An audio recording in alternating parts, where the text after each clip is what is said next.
Injection কৰিলে, ডিঙি কৰিলে, বুকু কৰিলে, একো নাই, চব ব্লাড নিয়ে আছে, কিমান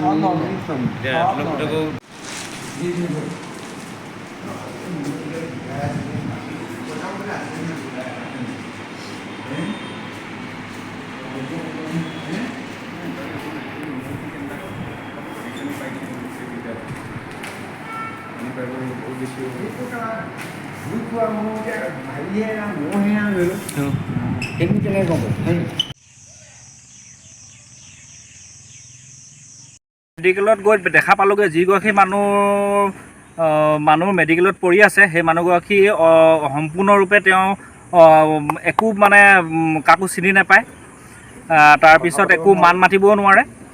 সেনেকুৱা পৰিৱেশত মানে মানুহগৰাকী দেখি পালোঁ আমি। কেইজন আক্ৰান্ত হৈছে? মানে মিনিমাম 45 বয়সৰ এগৰাকী আৰু 6.5 বছৰমানৰ বয়সৰ সৰু ল'ৰা এটা।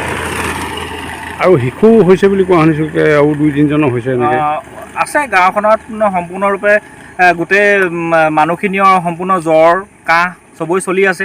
এতিয়াতো সম্পূৰ্ণ গম পোৱা নাই এতিয়ালৈকে যে এনকেফেলাইটিছে বা কিবা হৈ আছে বুলি।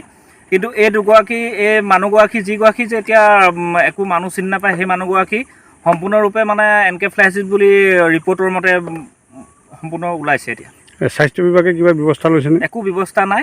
তেওঁলোকে স্বাস্থ্য বিভাগে আজি 3 দিনৰ আগত নে 2 দিনৰ আগত এটা মেচিন লৈ আহিছিলে ধোঁৱা দিবলৈ, কিন্তু মেচিন বেয়া বুলি তেওঁলোকে উভতি গুচি গ'ল।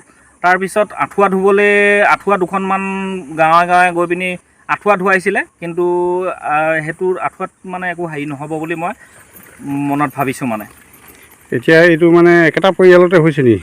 একে পৰিয়ালৰ মানে তেওঁৰ নিচায়কৰ পুতেক, দদায়েকৰ পুতেক এনেকুৱা।